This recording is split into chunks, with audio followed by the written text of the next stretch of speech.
dengan benar dan dialokasikan dengan benar. Sehingga input dan outputnya jelas untuk orang-orang yang masuk ke sekolah tersebut. Misalnya kayak kita kasih gambaran kasar lah, dibagi dua fokus nih. Satu jadi edukatornya filsafat, kedua talent-talent yang cocok nih dengan kebutuhan sosial, kebutuhan masyarakat, kebutuhan industri yang memang membutuhkan para ahli filsafat di berbagai spektrumnya gitu. Jadi semuanya udah terfokus dan tersentralisasi ke sekolah-sekolah ini tadi tanpa harus nyebar di berbagai fakultas di seluruh perguruan tinggi di Indonesia. Karena by data ini agak miris juga ya. Di Indonesia itu PTN yang punya jurusan filsafat itu cuma 2. Di UI sama UGM. Di UI pun masuknya FIB kan.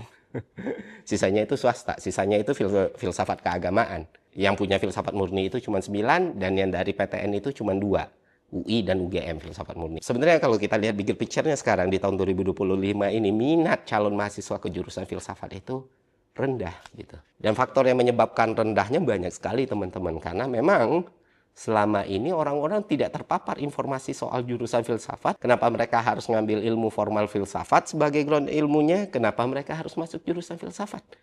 Kenapa situasi ini bisa tercipta? Karena pelakunya, filsufnya, atau orang-orang yang merasa dirinya peduli pada filsafat juga tidak melemparkan hal yang sama ke masyarakat. Kalaupun ada yang mencoba ya, sampai sekarang belum berhasil, sehingga membuat kesadaran orang untuk masuk ke jurusan filsafat itu semakin rendah. Kalau kita pakai model matematika DACR ya mungkin di tahun 2040 dengan asumsi konservatif 5%, yang mana sebenarnya penurunannya bisa lebih dari 5% ya. 2040 aja udah kelar itu, Pak. Makanya kesadaran atas urgensi jurusan filsafat itu harus ditingkatkan di masyarakat, sehingga masyarakat mendapatkan informasinya dan bisa menilai, dan akhirnya mereka tertarik untuk masuk.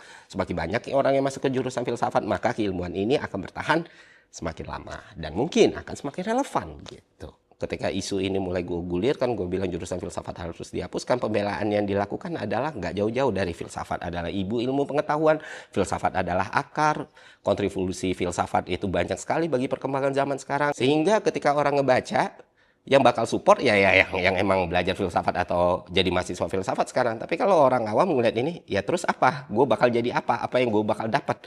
Kenapa ini bermanfaat, kenapa ini tidak? Nah inilah yang harusnya jadi concern para entusias filsafat di seluruh Indonesia. Makanya gue juga agak menolak kalau ada yang nyebut, wah Ferry ini sebenarnya niatnya baik nih bikin filsafat supaya naik gitu kan. Supaya orang mulai sadar, supaya orang mulai tahu apa itu filsafat. Gue nggak bilang itu sepenuhnya salah, tapi nggak sepenuhnya tepat juga.